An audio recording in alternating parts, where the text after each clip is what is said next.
Bien-aimés, ce matin, je voulais que nous parlons de quelque chose qui fatigue les gens aussi bien dans l'église comme dans le monde. Malheureusement, c'est un esprit. Et je voulais vraiment dire merci au Seigneur. Parce que, bien aimé, il y a 3 jours, pendant que je priais, Dieu m'a conduit dans un passage. Et ce passage nous dit beaucoup de choses. Ce comportement, on peut l'avoir sans savoir qu'on l'a. Et ce comportement, bien aimé, nous amène souvent dans les échecs.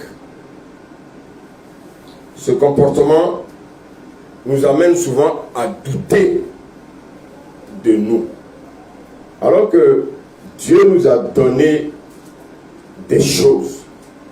Dieu nous a sortis, bien aimés, de là où nous étions et nous a conduits aujourd'hui là où nous sommes. Et ce n'est pas normal que cet esprit-là continue à nous suivre. En fait, cet esprit-là nous pousse à manquer de l'assurance. Cet esprit, bien aimé, à force de manquer de l'assurance, il nous pousse même à avoir des blocages dans nos vies.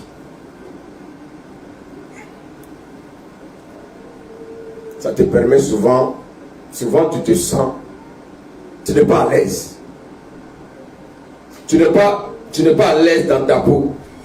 Et cet esprit-là souvent te pousse à croire que tu es inférieur aux autres.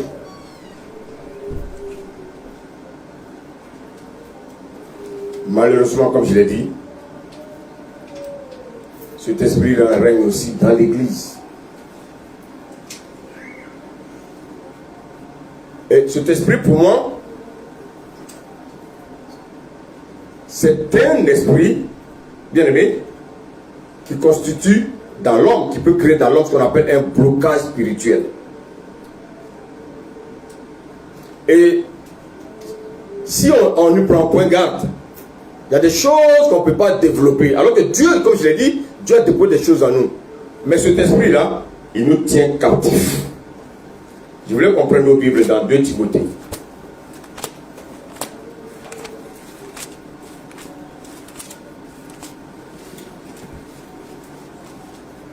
2 Timothée.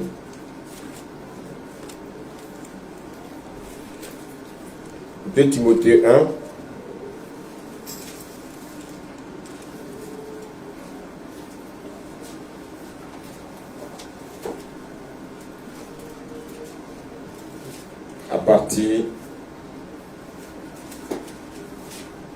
À partir du verset 3. Du verset 3 au verset 7. Est-ce que quelqu'un peut lire, s'il vous plaît?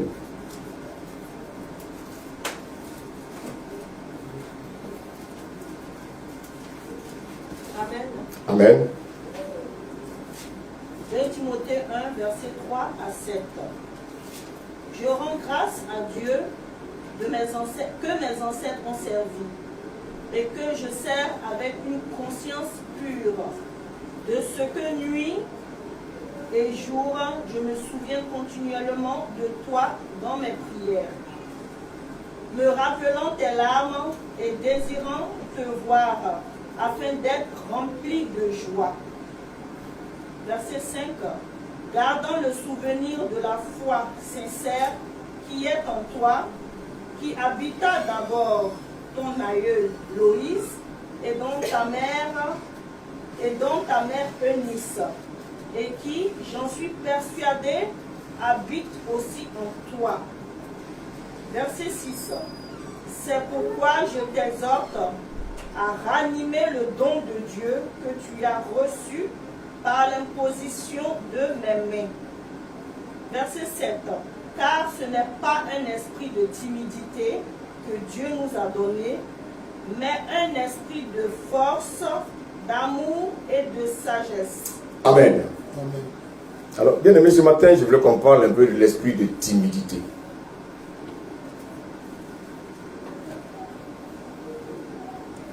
Vous savez, la timidité, c'est quelque chose qu'on ne peut pas saisir. La timidité est très subtile. Alléluia. Alléluia. Voici pourquoi tout à l'heure je parlais de blocage spirituel. En fait, c'était un blocage que beaucoup ont à l'intérieur de, que ce soit dans le monde, que ce soit dans l'église, cet esprit-là continue d'influencer des personnes. Cet esprit, en fait, c'est comme un voile. Vous voyez, un voile qui couvre toutes les bénédictions que Dieu a déposées en l'homme. Alléluia. Alléluia. Il y a des dons que Dieu t'a donnés qui sont bloqués. Tu ne veux pas les manifester. Pourquoi? Parce que cet esprit-là règne en toi. Cet esprit-là te domine. Cet esprit t'empêche de travailler en fonction de la valeur que Dieu t'a donnée. Et cet esprit-là cherche à te dévaloriser. Alléluia. Mais malheureusement, en fait, cet esprit a fait de sorte que tu n'es pas conscient, en fait, et tu penses que c'est quelque chose de normal. Bien, mais je voulais te dire ce matin que ce n'est pas normal. Ce n'est pas normal. La timidité fait quoi? La timidité vient étouffer ce que Dieu t'a donné. Alléluia. Alléluia. Amen. C'est pour ça que Dieu a dit, il dit quoi? Il dit, ce n'est pas un esprit de timidité. Il parlait ici de qui? De quelqu'un qui devait servir Dieu. Paul savait que cet homme avait des dons. Paul savait ce que Dieu avait mis en cet homme. Parce que Paul, c'est un homme de Dieu. Donc, Dieu a montré ce que cet homme avait en lui. Mais Paul a regardé, il a regardé Timothée. Il a vu qu'il y a quelque chose qui n'allait pas. Alléluia. Amen. Donc, bien aimé, le Seigneur dit, tu ne nous as pas donné un esprit de timidité. Mais qu'est-ce qu'il nous a donné? Il dit, il nous a donné un esprit de force, d'amour et de sagesse. Un esprit de force, d'amour et de sagesse. Pourquoi le Seigneur ici nous parle de la sagesse? L'esprit de sagesse nous permet d'avoir quoi? D'avoir ce qu'on appelle l'automaîtrise. C'est l'esprit de sagesse qui te permet de tout maîtriser et d'avoir ce qu'on appelle l'autocontrôle. Parce que si tu n'arrives pas à te contrôler, c'est l'esprit de timidité qui va te contrôler. Mais quand le Seigneur parle de l'esprit de force, l'esprit d'amour et l'esprit de sagesse, il s'agit de quoi? Il s'agit simplement du Saint-Esprit. Il s'agit du Saint-Esprit que Dieu a déposé en l'homme. Dieu t'a donné des capacités. Frères et sœurs, écoute-moi bien ce matin. Il y a des choses que Dieu a déposées en toi. Mais tu as l'impression que ces choses-là ont du mal à se manifester au travers de ta vie. Dieu dit qu'il t'a donné l'esprit de sagesse. Et cet esprit de timidité, en fait, il t'empêche de devenir ce que Dieu veut que tu deviennes. Alléluia. Alléluia. Et donc cet esprit-là crée souvent des blocages. Et qu'est-ce que tu constates souvent? Cet esprit-là même te conduit à avoir des échecs dans ta vie.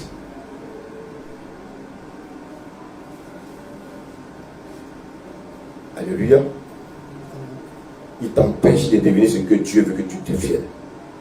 Il t'empêche de rentrer dans le plan de Dieu. Il t'empêche aussi même souvent de rentrer dans ce qu'on appelle le milieu professionnel. Regardez bien. Il y a des personnes souvent qui vont pour des entretiens. C'est pourquoi on ne les prend pas. Vous savez pourquoi on ne les prend pas? À cause de l'esprit de timidité. Cet esprit-là les influence. Alors que Dieu a déposé des choses en toi. On leur pose des questions. Ils ont souvent la réponse.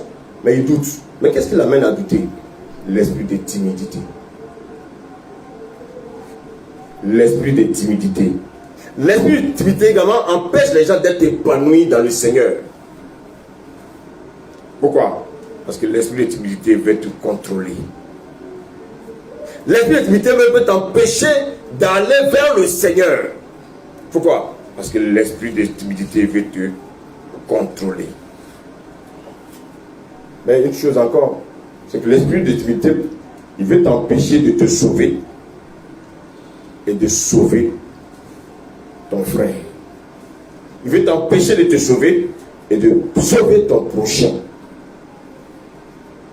Il y a des gens à qui Dieu leur dit, tu es dans la rue, certes, regarde sur le côté de la route, va dire à cet homme qui est là-bas de venir à Jésus. L'esprit de timidité te tétanise.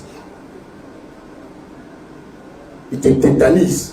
Alors que tu viens d'entendre une voix claire qui te dit, va dire à cet homme qui est derrière la route que j'ai besoin de lui. Vous savez, à cause de cet esprit, beaucoup n'osent pas. À cause de cet esprit, beaucoup ne prennent pas leurs responsabilités. Beaucoup ont du mal à s'exprimer. Vous savez, bien aimé, je voulais rendre un témoignage. Quand j'ai commencé à servir le Seigneur, je n'avais jamais pris un micro comme ça, devant un auditoire.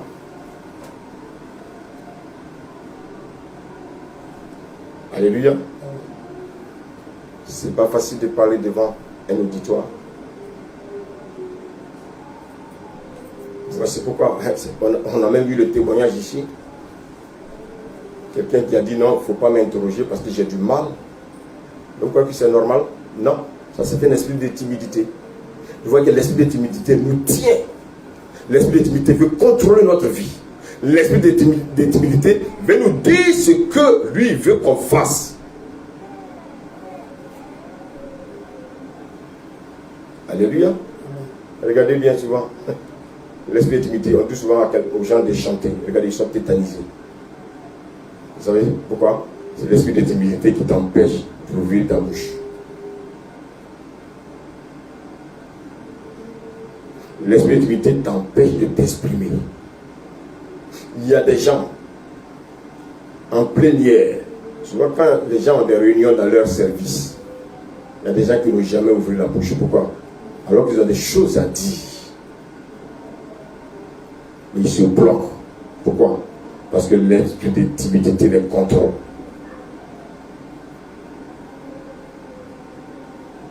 Bien aimé, l'esprit de timidité peut te pousser à ne pas être motivé. L'esprit de timidité peut te pousser à la paresse. Alléluia. L'esprit de timidité n'est pas un esprit, bien aimé, qui veut de ton bien. L'esprit de timidité veut t'amener à regresser. L'esprit de timidité veut t'amener, bien aimé. Parce que les gens disent que tu ne vaux rien. L'esprit de timidité cherche à t'humilier. Alléluia. À ta naissance, sache une chose. Dieu a tout déposé en toi. Il a déposé tellement de richesses en toi. Il a déposé des talents, des dons. Il a déposé des capacités. Pourquoi? Parce qu'il savait qu'un jour tu allais le servir. Mais aujourd'hui, qu'est-ce que tu fais? Aujourd'hui, qu'est-ce que tu fais? Tu as l'impression que tu es tétanisé. Quand il s'agit de faire les choses de Dieu, tu es tétanisé. Ça, c'est pas normal. Ça, c'est pas normal. Il faut que tu combattes cet esprit. Parce qu'on dit l'esprit de timidité. Ce n'est pas normal. Regardez souvent, à cause de la timidité, nous avons perdu des choses.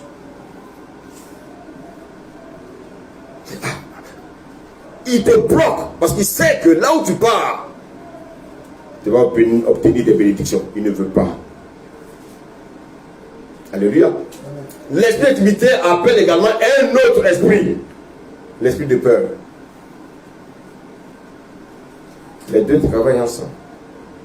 Mais vous savez, je vais vous dire une chose vraiment qui va vous encourager ce matin. Sachez simplement qu'en fait, l'esprit de timidité est comme une barrière.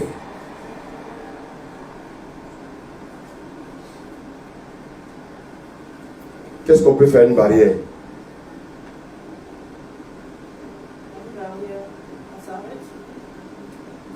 Oui, on s'arrête. Une barrière par rapport, bien aimé, à une forteresse. Quelle est la différence? On peut l'enlever. Même si on ne peut pas l'enlever, on peut l'escalader. Dieu veut que nous escaladons, que nous enlevons cet esprit de timidité dans notre vie. Alléluia. Alléluia. Donc en fait, l'esprit de timidité, on doit l'affronter. Il ne faut pas rester là les bras croisés. Non, il faut l'affronter. Il faut l'affronter cet esprit. Et mais comment tu vas l'affronter? Il faut l'affronter spirituellement. Et puis l'affronter physiquement. C'est en cela que tu vas vaincre cet esprit. Alléluia. Vous savez que cet esprit étouffe. C'est un esprit qui étouffe. Regardez bien souvent. Vous voulez souvent faire des choses, mais vous êtes bloqué. Il y a des choses que tu veux faire, mais le diable te fait croire que tu es muet. Et tu fermes la bouche. L'esprit de timidité te fait croire que tu es incapable de réaliser des choses. Regardez, il y a des personnes qui ne peuvent pas parler devant une caméra. Ça, c'est l'esprit de timidité. C'est pas normal. Il y a des personnes qui ne peuvent pas tenir un micro. Ça, c'est l'esprit de timidité. Il y a des personnes qui ont du mal à parler devant un auditoire. Ça, c'est l'esprit de timidité. Dieu ne nous a pas donné l'esprit de timidité. Dieu nous a donné un esprit de force, d'amour et de sagesse. Alléluia. Amen. Vous savez, le diable s'amuse à chercher à nous sous-estimer. Il cherche à nous rabaisser en mettant en nous cet esprit-là. Alléluia. Parce qu'il sait ce que Dieu a déposé en toi. Et malheureusement, souvent, qu'est-ce qu'on entend? Des gens qui disent, ah, je suis timide. Je suis timide. Je suis timide. Alors que tu es un futur serviteur de Dieu, une future servante de Dieu. Et tu confesses que tu es timide. Une future chante. Et tu dis que tu es timide.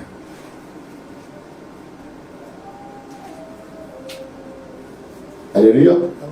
L'ennemi sait que tu es amené à te sauver et à sauver tes âmes. Et qu'est-ce qu'il va faire? Il sait que tu dois conduire tes âmes dans le royaume. Et qu'est-ce qu'il fait, l'ennemi? Il va te pousser. Il va te faire croire qu'il y a un esprit qui domine en toi. Il va te faire croire que tu ne vaux rien. Bien aimé, je te dis ce matin que tu vaux quelque chose. Dis à ton voisin, tu vaux quelque chose. Dis à ton voisin, tu vaux quelque chose. Vous savez, souvent, l'esprit de timidité peut même nous empêcher de faire l'œuvre de Dieu. Vous savez, je connais beaucoup de personnes.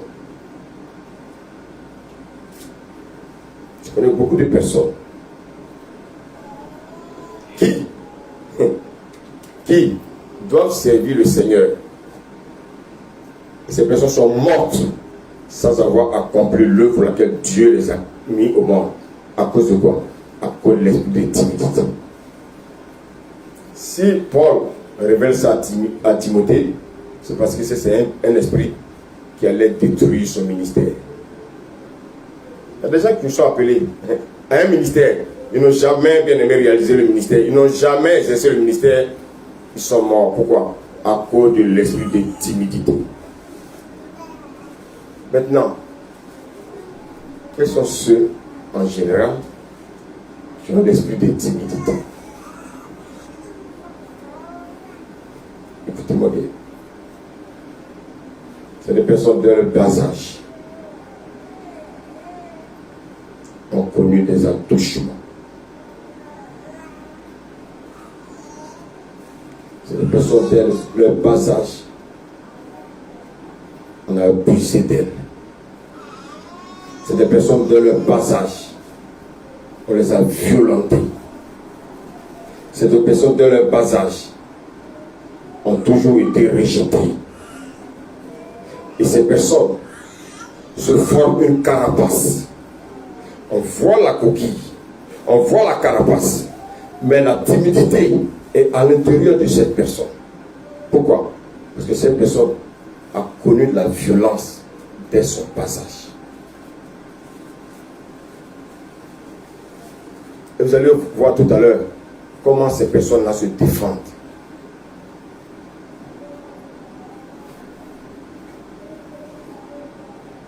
Je vous donne un exemple. Je connaissais quelqu'un qui était très très intelligent.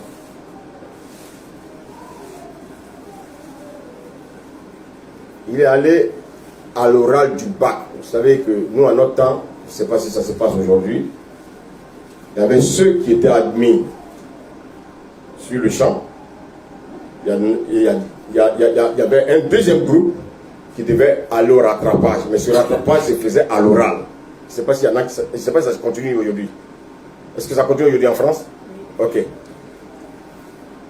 Pourtant, c'est un élève qui est très très bon. Mais je crois que dans la matière de mathématiques, une petite virgule a faussé tout son devoir. Donc, il est allé au rattrapage. Au rattrapage, c'était à l'oral. Mais il est allé à l'oral. L'esprit de timidité l'a bousculé là-bas. Il a échoué. Alors que c'était un élève brillant en classe. Vous voyez que cet esprit et cet enfant, quand on a raconté son histoire, on a su effectivement ce que je viens de vous dire. C'est quelqu'un qui a été violenté sexuellement par son père.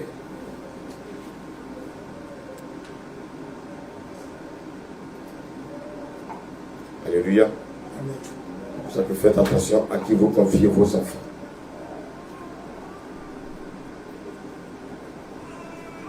Amen. Alléluia. L'esprit de timidité travaille à ce qu'on appelle le stress. Il y a des gens pour peu sont stressés.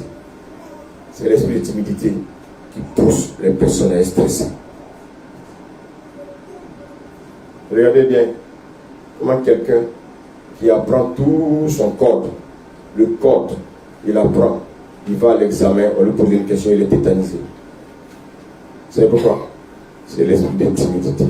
L'esprit de timidité nous tétanise, il nous bloque, il nous empêche d'obtenir nos bénédictions.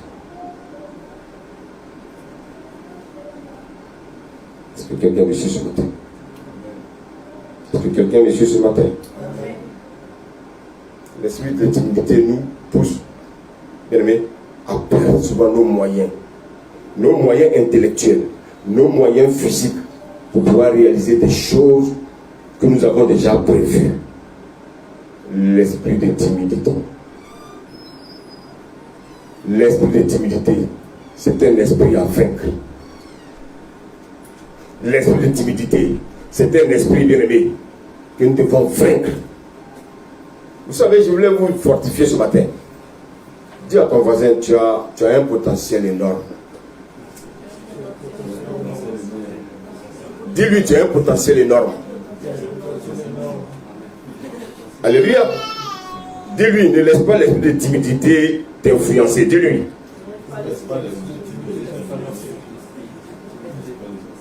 Vous savez, l'esprit de timidité, c'est comme une maladie.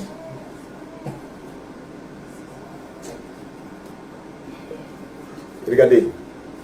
Est-ce que vous savez que déjà, quand on est enfant, le monde, en passant par la psychologie, déjà à l'école, cherche à guérir les enfants de ça. Vous savez comment ça se passe? Est-ce que vous êtes déjà posé la question, pourquoi à l'école on vous demande souvent de faire des... Quelqu'un peut compléter ce que je veux dire? Dicter, d'accord? Il y a autre chose? Désexposer, merci Tabert. C'est pour tuer cet esprit de timidité. C'est pour ça que dans chaque année, on dit à chaque élève de préparer un exposé. Vous croyez que c'est pour avoir les bonnes notes? Non, non, non. C'est pour que cet esprit-là soit vaincu dans vos vies. Alléluia. Parce que c'est un esprit qui tétanise les gens. Maintenant, comment on peut reconnaître quelqu'un qui est timide?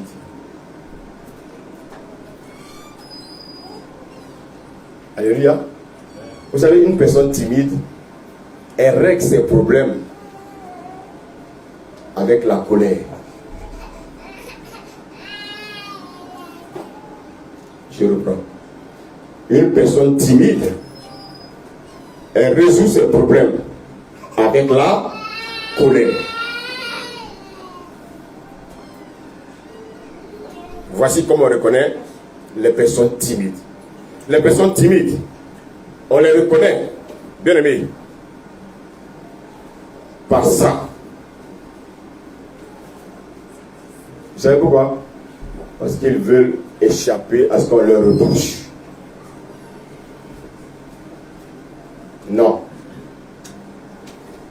Alléluia. C'est un défaut qui tétanise les gens. Oui, l'esprit de timidité, c'est un défaut. C'est un comportement, bien aimé, qu'il faut chercher à combattre.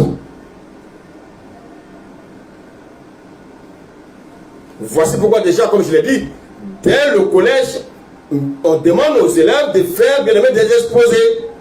Ça, c'est le monde physique. Alléluia. Je l'ai dit tout à l'heure, c'est un esprit qui fait appel aussi à notre esprit, l'esprit de peur. La peur. La peur. La peur d'échouer. La peur d'échouer. La peur de ne pas plaire aux autres. On veut que tout le monde nous aime. La peur de ne pas prendre de la honte. Mais sache que il y a des endroits où on va te honir. Tu ne peux pas échapper à ça. Tu ne peux pas. Alléluia. Alléluia. Amen. Vous savez, si vous avez peur de prendre d'échouer, si vous avez peur d'échouer, vous n'allez jamais prendre des initiatives dans votre vie.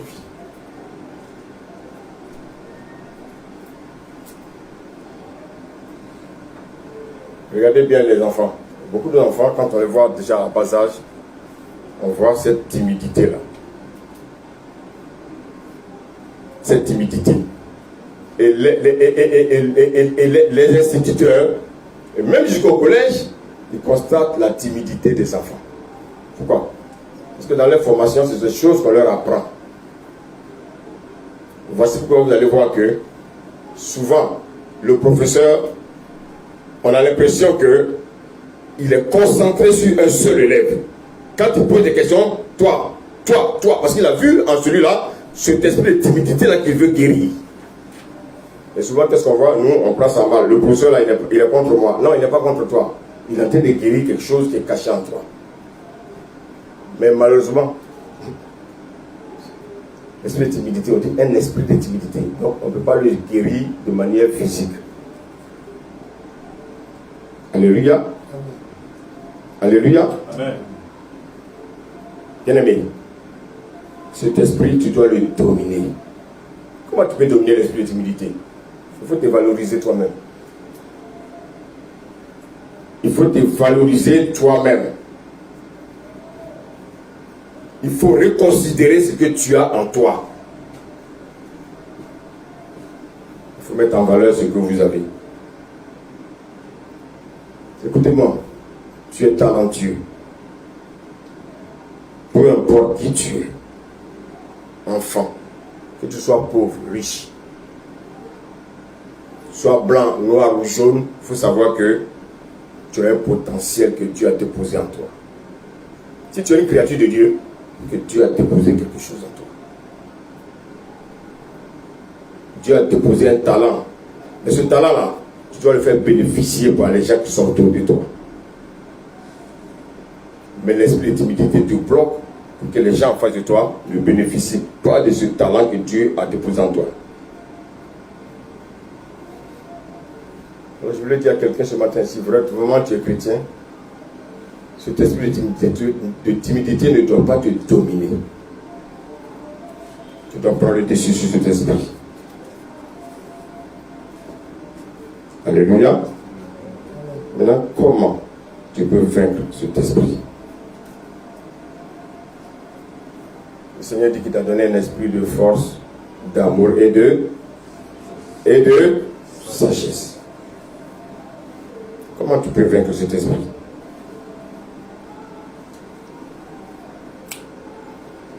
Quand quelqu'un décèle le don en toi, ou bien toi tu décèles le don, commence à manifester le don. Parce que tu as l'esprit de Dieu en toi. Il faut affronter cet esprit. Il faut affronter le stress. Il faut dominer sur le stress. Il faut briser cette timidité-là. Mais personne ne le fera pour toi. Personne ne le fera pour toi. Ça veut dire, Dieu a dit quoi? Que celui qui est en vous est plus grand que celui qui est dans le monde. Vous savez, souvent on voit des personnes qui, pour pouvoir s'exprimer, ont besoin de se droguer. Parce que l'esprit de timidité est en eux. Il y a des personnes. Allez voir tous les politiciens, beaucoup se droguent. Allez voir tous les politiciens, beaucoup bien aimés boivent. Allez voir même les footballeurs. Les footballeurs, beaucoup boivent, beaucoup se droguent pour aller sur le terrain. Pourquoi? Parce que parmi eux, il y a beaucoup, vous les voyez, mais beaucoup sont timides. Beaucoup sont timides. Ce que Dieu a déposé en toi peut transformer des vies. Les talents que Dieu a déposés en toi peuvent transformer des vies. La timidité, comme je l'ai dit, c'est un voile que tu dois combattre. Tu dois déchirer ce voile. Parce que tu as l'esprit de Dieu. Alléluia. Amen. Avec Dieu, tout est possible. Avec Dieu, nous ferons des exploits. Ce n'est pas normal que cet esprit-là te tétanise. Vous savez combien de personnes sont célibataires? Et vous savez pourquoi les personnes sont célibataires? À cause de l'esprit de timidité. Ils veulent qu'on leur trouve une femme. Ils voient des femmes, mais ils ont du mal à s'exprimer devant ces femmes. C'est l'esprit de timidité, bien aimé, qui règne dans ces personnes-là. Je voulais vous dire une chose encore ce matin. Qui est-ce que Dieu utilise?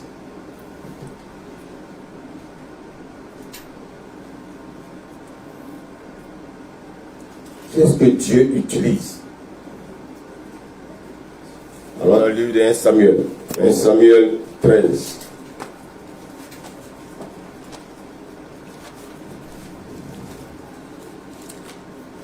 Samuel 13. On va lire le verset 14.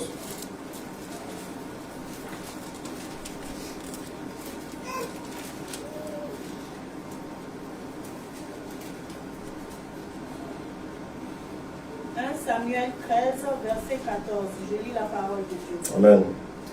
Et maintenant, ton règne ne durera point. L'Éternel s'est choisi un homme selon son cœur. Et l'Éternel l'a destiné à être le chef de son peuple. Parce que tu n'as pas observé ce que l'Éternel t'avait commandé. Donc vous voyez qu'ici, on nous dit que Dieu cherche un homme. Dieu cherche un homme. On va aller dans le livre de Jérémie. Jérémie 5, verset 1.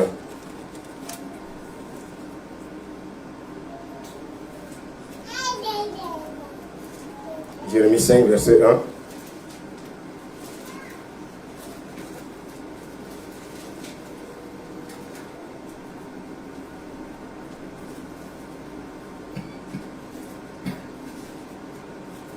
Jérémie 5, verset 1. Oui.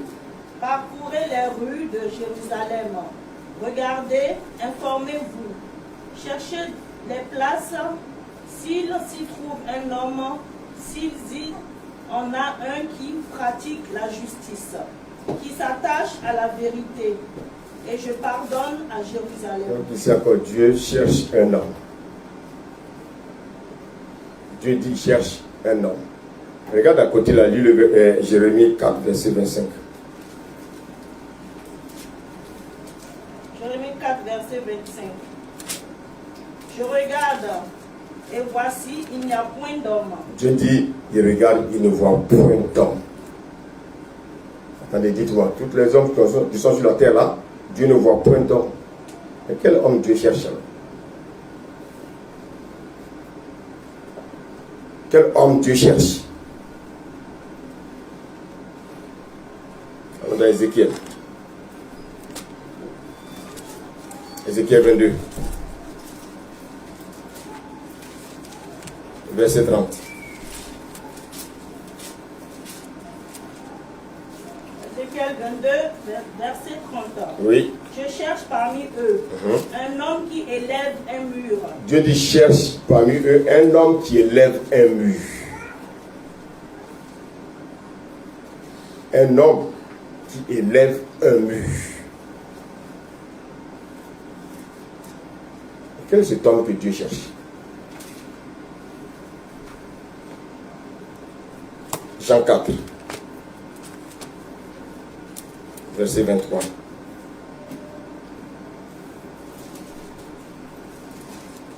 Jean 4, verset 23. Je lis la parole du Seigneur. Mais l'heure vient, elle est déjà venue, où les vrais adorateurs adoreront le Père en esprit et en vérité. Amen. Alors, bien aimé, l'heure vient, elle est déjà venue, où les vrais adorateurs adoreront le Père en esprit et en vérité. Car ce sont là les adorateurs que le Père demande.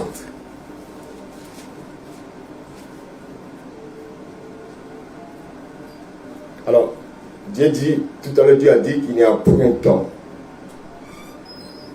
Pourquoi Dieu cherche l'homme?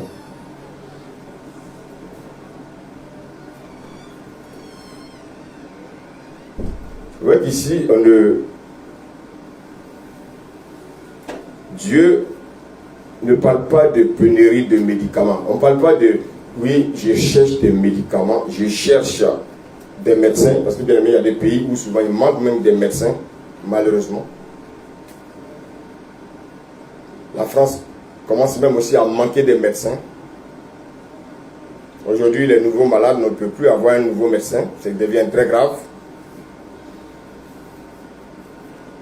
Mais quand on parle de pénurie, ça signifie quoi? Quand on dit qu'il y a pénurie de professeurs, qu'est-ce que cela signifie? C'est-à-dire qu'il y a un manque. Donc s'il y a un manque, c'est qu'il y a un besoin. Ah. Donc en fait, quand on parle de pénurie de professeurs, c'est qu'il y a un manque de professeurs. Dieu dit qu'il n'y a point d'homme. Quand on dit, il y a des pays où on dit il y a un manque de médicaments. S'il y a un manque de médicaments, c'est parce qu'il y a un besoin. Quand on parle de pénurie, c'est qu'il y a un besoin. Ici, il y a une pénurie d'hommes. Pour faire quoi? Pour s'enrichir? Non. Dieu n'a pas besoin des hommes pour s'enrichir. Dieu a besoin des hommes pour gagner des âmes.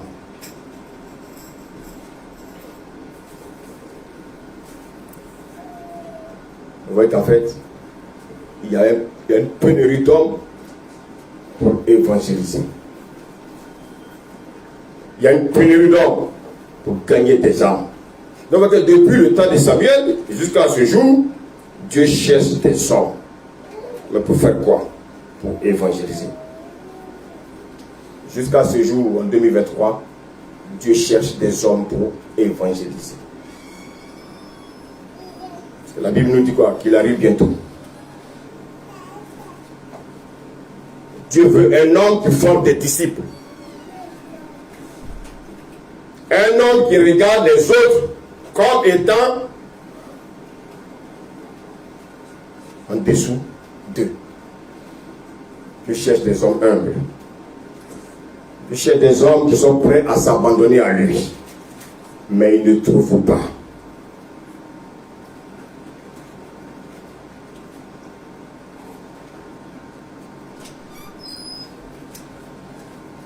Alors souvent, on a l'impression que Dieu cherche des hommes qui sont forts.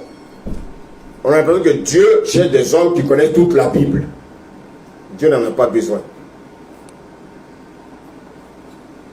On a l'impression que Dieu cherche des hommes qui ont une assurance. Dieu ne cherche pas des hommes qui ont une assurance. Dieu ne cherche pas des hommes charismatiques.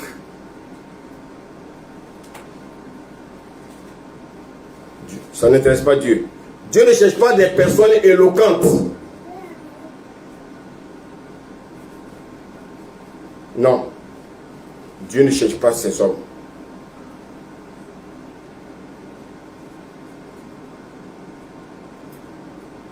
Dieu ne cherche pas ces hommes. Vous savez, j'ai vu un peu l'histoire de celui qui a mis en place Facebook. Cet homme, il a commencé à travailler dans son garage. Il n'osait même pas regarder les gens. Il était timide. Mais à un moment donné, il est sorti de sa timidité. Aujourd'hui, c'est lui le créateur bien-aimé de cet espace-là, qui permet aux uns, qui profite aux chrétiens, qui profite aussi aux païens. Chacun utilise Facebook, bien-aimé, selon son intérêt. Ça veut dire quoi?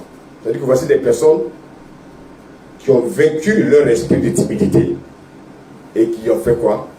Qui ont surgi et qui ont réussi dans le monde. Malheureusement, réussir dans le monde, c'est pas ce que Dieu recherche. Quelle que soit la réussite dans le monde, si tu ne connais pas le Seigneur, tu es perdu.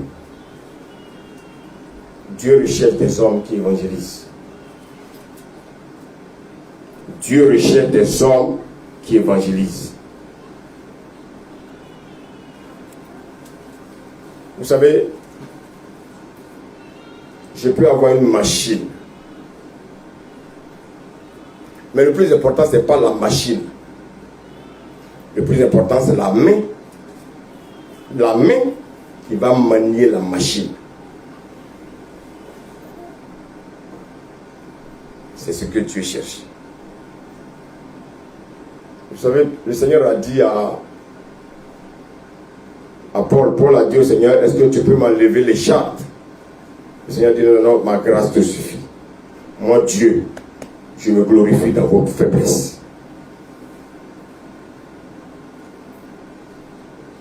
Donc, Dieu ne cherche qui alors? En fait, Dieu cherche des instruments de faiblesse. Dieu ne cherche pas des hommes qui sont forts. Dieu cherche des instruments de faiblesse pour pouvoir se glorifier. Dieu se glorifie dans nos maladies. Dieu veut se glorifier dans nos infirmités. Voici pourquoi, bien aimé, même si un pasteur est dans un fauteuil roulant, Dieu ne va jamais le sortir du fauteuil roulant. Dieu se glorifie dans sa faiblesse. Alléluia. Amen. Vous savez, Dieu ne se glorifie pas dans ce qui t'honore. Dieu se glorifie dans ce qui te déshonore. Dieu ne se glorifie pas dans ce qui t'élève. Dieu se glorifie dans ce qui t'abaisse. Je crois que parmi nous, nous connaissons tous l'histoire de Moïse. Moïse a tué un Égyptien. Mais Moïse ayant tué l'Égyptien, est-ce que Dieu l'a rejeté? Est-ce que Dieu a dit à Moïse, oui, tu as tué un homme, donc tu ne vas pas me servir? Non, Dieu n'a pas dit ça. Vous savez quel était le problème de Moïse? Moïse aussi avait un esprit de timidité. Voici pourquoi, bien aimé, Moïse répondait dans la violence. Je vous ai dit tout à l'heure, les personnes timides répondent dans la violence. C'est leur seule arme de défense. Donc Moïse va répondre par la violence et il va tuer. Moïse souffrait, bien aimé, de ce qu'on appelait le manque de confiance. Moïse souffrait de ce qu'on appelait le bégaiement. Moïse dit non, parce que je bégaye, Seigneur, je ne peux pas parler. Dieu dit voilà, c'est dans ta faiblesse là que je vais t'utiliser. C'est dans ta timidité là. Je vais te soigner ta timidité que tu vas t'utiliser. Je sais pas. Il dit mais j'ai mon frère Aaron. Il dit non. Aaron il était trop fort. Je veux toi Moïse. Aaron il n'est pas timide. C'est toi Moïse que je veux parce que tu es timide. Je veux te sortir de la timidité. Alors écoutez-moi bien. Dieu n'a pas vu en Moïse un meurtrier. Dieu n'a pas vu le bégaiement de Moïse. Dieu a vu en Moïse un libérateur.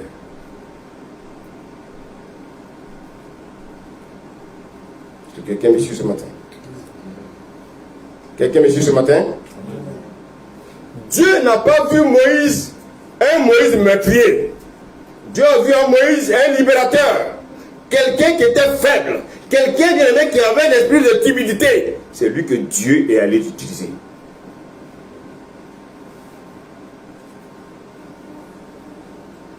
Il va dire à Dieu, mais Seigneur, pourquoi moi?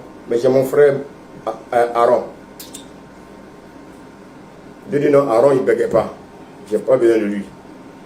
Aaron il a un esprit de force. Je n'ai pas besoin de lui. J'ai besoin de toi parce que tu as un esprit de timidité. Mais regardez ce Moïse. Quand il va rencontrer Dieu,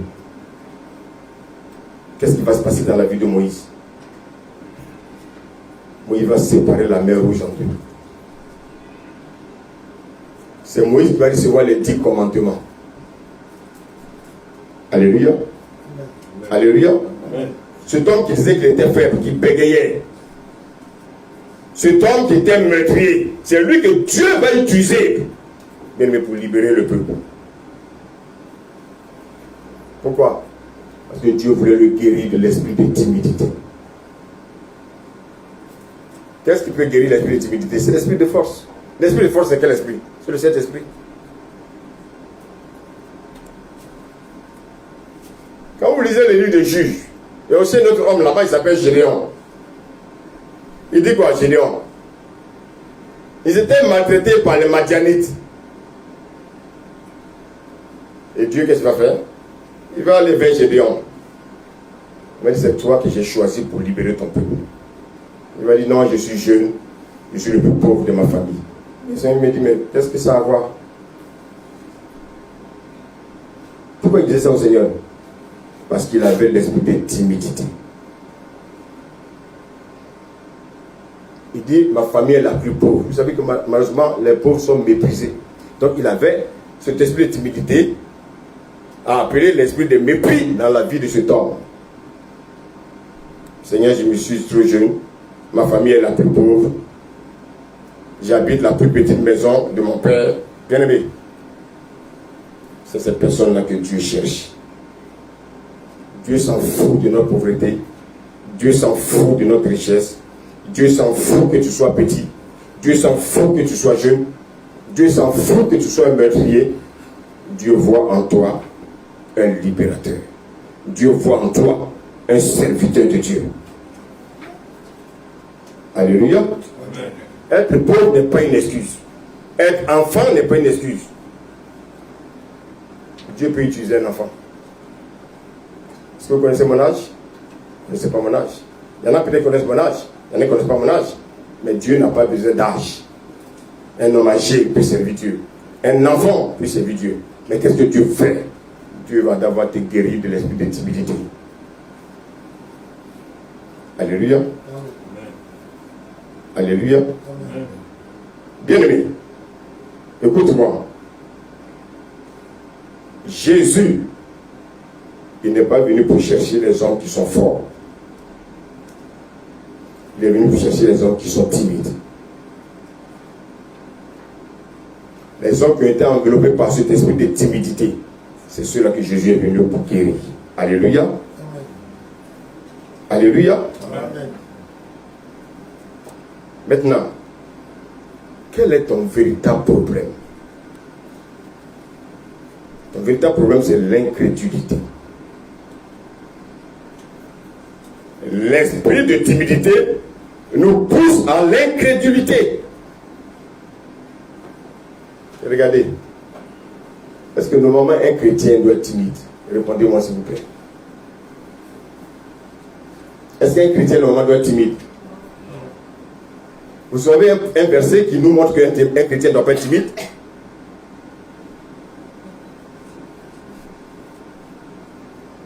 Un verset. Quelqu'un peut me donner un verset? Oui, vas-y. La Bible nous dit que Dieu ne nous a pas donné un esprit de timidité, Oui. mais un esprit qui crie Abba Père. Ok, donc un esprit de force.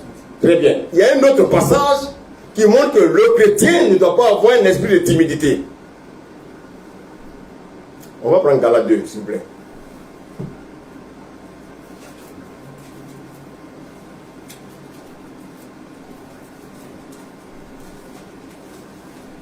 Regardez ce que Galates 2, verset 20 nous dit. Galates 2, verset 20. Oui. J'ai été crucifié avec Christ. Bon. Si tu es chrétien, le Seigneur te dit que tu as été crucifié avec lui. Continue. Et si je vis, Ah, si je vis, qui vit? Continue. ce n'est plus moi qui vis, Qui vit en moi? c'est Christ qui vit en moi. Bon, frères et sœurs, écoutez-moi. Si Christ vit en toi, comment tu peux encore manifester un esprit de timidité?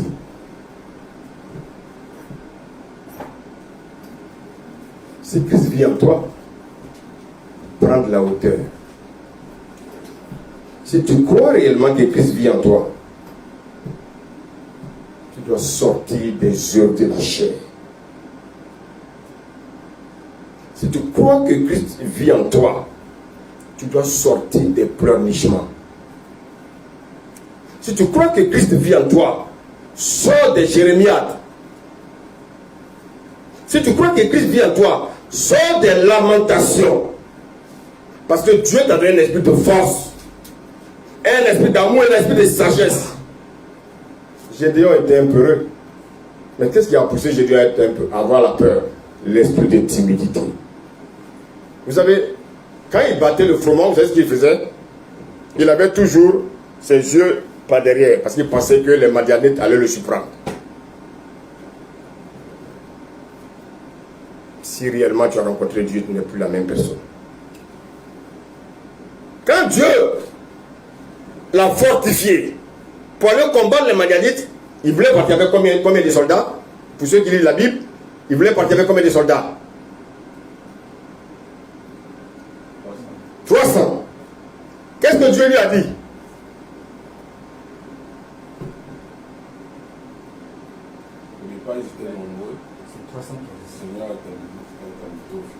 Ils étaient nombreux. Il a dit quoi? Amène à la rivière. Tous ceux qui mettront leur bouche la paix là, il faut les éliminer. Ils sont restés un petit nombre. Pourquoi Dieu a fait ça? Ce n'est pas que Gédéon dit que c'est lui, celui qui a combattu les Madianites. Dieu ne donne pas sa gloire aux hommes. Alléluia. Alléluia. Quand ils sont arrivés devant les adversaires, Dieu va leur demander seulement de sonner la trompette. Dites-moi, sonner une trompette peut vaincre des ennemis? Qu'est-ce que Dieu voulait faire? Dieu voulait enlever l'esprit de timidité qui était dans la vie de Gédéon. L'esprit de pleurnicheur là, il voulait sortir ça de cet homme.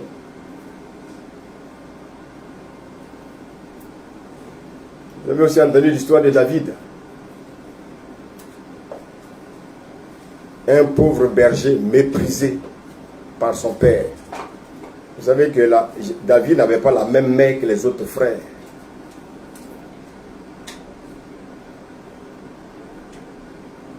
Je prie pour ceux-là qui sont dans des mariages où ils sont maltraités parce que la maison dans laquelle ils habitent n'habite plus leur maman et c'est notre mère qui habite là.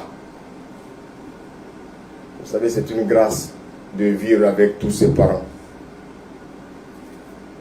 C'est une grâce.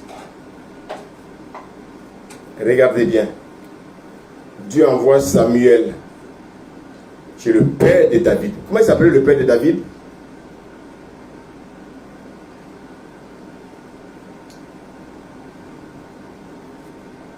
Comment s'appelait le père de David?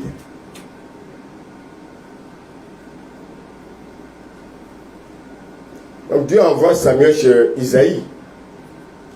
Et qu'est-ce qui va se passer? Et il va lui dire, présente-moi tous tes enfants.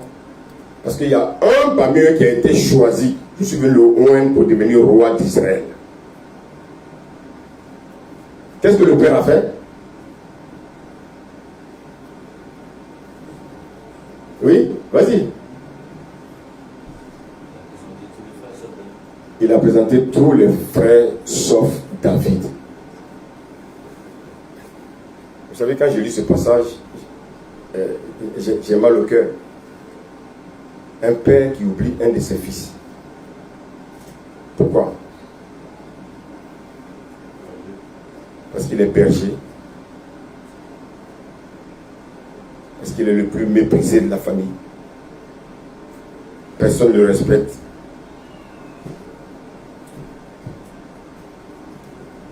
Il a fallu que le prophète lui dise, mais parmi tes enfants là, il n'y a pas un qui manque. Oui, c'est le prophète qui va rappeler au père qu'il a un enfant qui manque.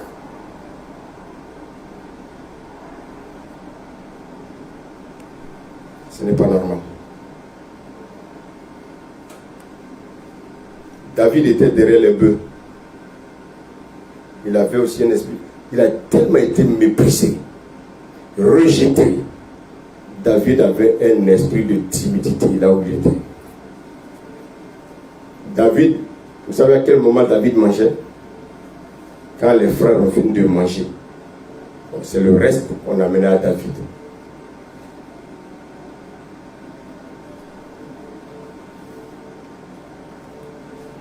Vous savez, quand on est timide, c'est ce que Dieu fait quand on est timide. Dieu va nous mettre l'onction. Il va déposer l'onction en nous. Alléluia. Alléluia. Amen. Et qu'est-ce qu'il va faire? Dieu va déposer l'onction en nous pour que nous soyons ses serviteurs. Dieu va déposer l'onction en nous pour que nous le servons.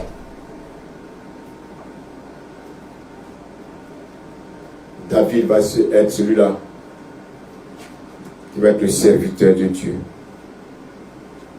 Regardez, l'onction va briser l'esprit de timidité. L'onction va briser l'esprit de timidité. Vous prenez l'exemple de Pierre. Je vais même dire Simon. Simon était un pécheur. Mais si quelqu'un connaît le caractère de Simon, Simon il était comment?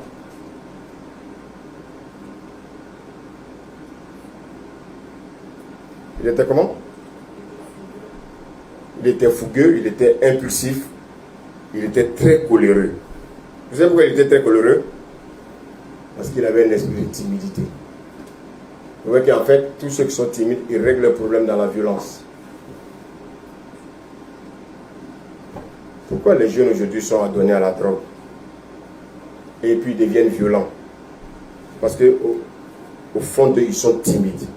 Et ils prennent ça pour pouvoir, ils pensent soigner leur timidité avec la drogue.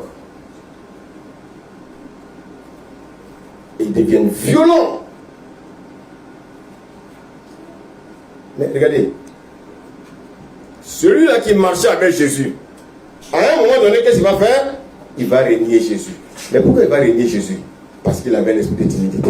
On lui a dit, mais cet homme-là, il était avec toi. Il dit, non, je ne le connais pas. Vous savez, l'esprit de timidité souvent nous pousse à mentir. L'esprit de timidité nous pousse à nous comporter comme des païens. Alléluia. Qu'est-ce qu'il a fait à Malchus? Il a coupé le rein de Malchus. Vous savez pourquoi il a coupé le rein de Malchus? Parce que les gens sont venus attraper Jésus. Les hommes timides, ils règlent les problèmes dans la violence. Moïse a réglé son problème dans la violence. Simon aussi règle son problème dans la violence. Mais regardez, la Bible nous dit que à un moment donné, le Seigneur va lui donner une recommandation pour aller dans la chambre haute. Quand le Saint-Esprit est descendu sur eux, le même Simon qui était timide, qui était fougueux, qui était coléreux, qu'est-ce qui va se passer? C'est lui que Dieu va choisir pour conduire l'église, la première église de Jérusalem, la première église universelle. Mais on peut même se poser la question, mais Jean qui dormait sur la poitrine de Jésus. Non, Jésus a choisi celui qui était le plus faible. Le plus faible dans tout ça, c'était Pierre. Et Jésus va lui dire, maintenant tu ne vas plus t'appeler Simon, mais je t'appelle Pierre. Je voulais dire ceci, bien aimé, ce matin. Dieu n'appelle pas les hommes qui sont qualifiés. Dieu n'appelle pas les hommes qui sont qualifiés. Mais il qualifie ceux qu'il appelle. Dieu n'appelle pas ceux qui sont qualifiés. Mais il qualifie ceux qu'il appelle.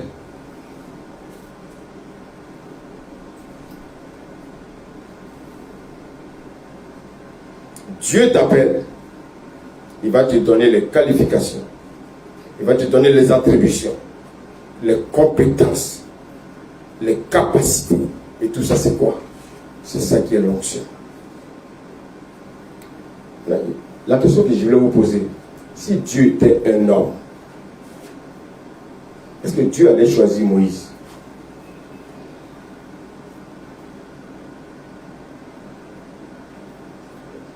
Non, parce que l'homme allait voir à Moïse quoi?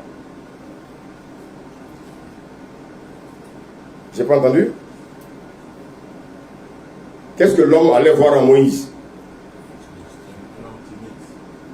Certes, oui, un homme timide, oui. Quoi encore? Coléreux, qu'est-ce qu'il a fait en Égypte? Et puis il a fui.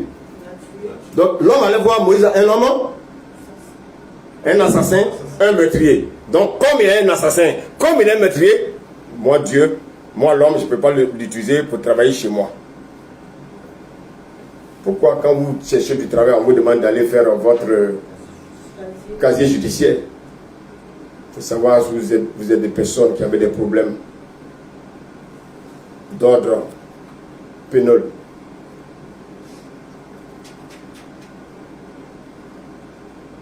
Alléluia. Tous travaillent en France, on va lui demander d'aller faire son casier judiciaire. Pourquoi? Parce que si tu as commis un délit, si tu as été un meurtrier, qui va te prendre? À moins que tu aies peut-être un parent qui a une société pour te prendre. Ça, c'est l'homme. Dieu, lui, il utilise le meurtrier. C'est ça qui fait la différence entre l'homme et Dieu. L'homme, lui, il est là pour juger l'homme. Dieu, il ne te juge pas. Dieu, qu'est-ce qu'il fait? Il transforme ton mauvais côté.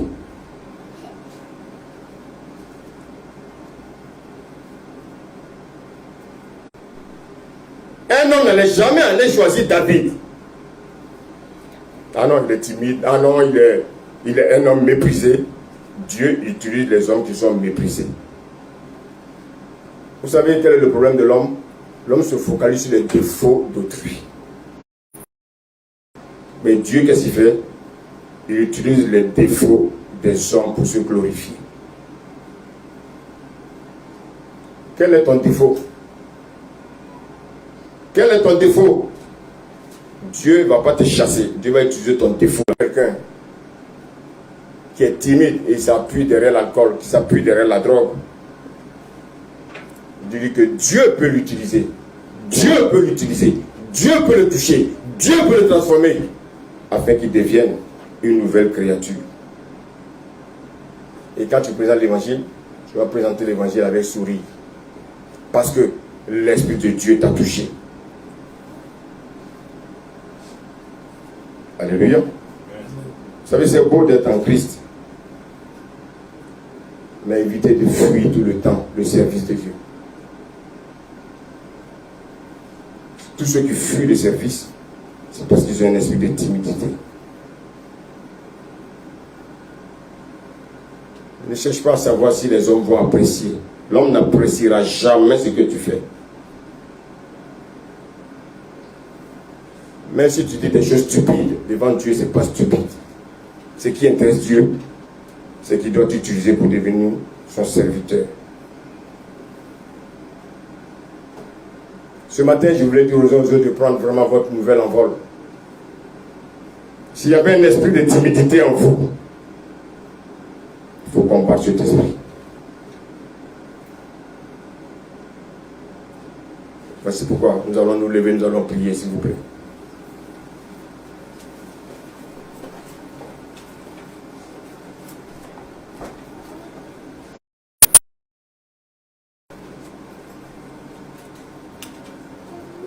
On dit merci au Seigneur pour son message. Est-ce que tu peux lui dire merci? Élevons la voix, prions au nom de Jésus. Nous te bénissons encore une fois. Nous te glorifions pour ce message que tu nous donnes.